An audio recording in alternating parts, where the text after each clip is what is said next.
Super 7 అన్నింటా మీరు మోసమే చేశారు కాబట్టి మీ పాలన అంతా కూడా రాక్షస పాలన కాబట్టి ప్రజలు మీకు ఓట్లేసే పరిస్థితి లేదు కాబట్టి ఇంత విచ్చలవిడిగా ప్రజాస్వామ్యాన్ని కూని చేస్తూ ఉన్నారు.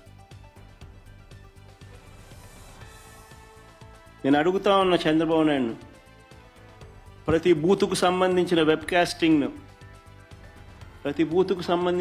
కాస్టింగ్ను వైఎస్ఆర్సీపీ అభ్యర్థులకు ఇచ్చే ధైర్యం మీకుందా అని అడుగుతా ఉన్నా.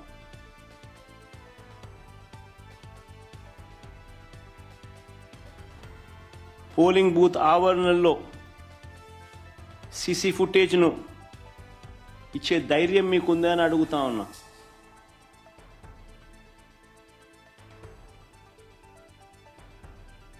ఎవరెవరు బయట నుంచి వచ్చి ఎలా ఓటేశారో, ఎలా బూతులను ఆక్రమించుకున్నారో, ఆ ఆక్రమించుకుంది ఎవరో కూడా గుర్తించి కొన్ని ఉదాహరణలు కూడా మీకు చూపిస్తాం. ఇలాంటి అడ్డగోలు రాజకీయాలు చేసే నాయకుడిని లీడర్ అనరు, మాబ్స్టర్ అంటారు లేదా ఫ్రాడ్స్టర్ అంటారు.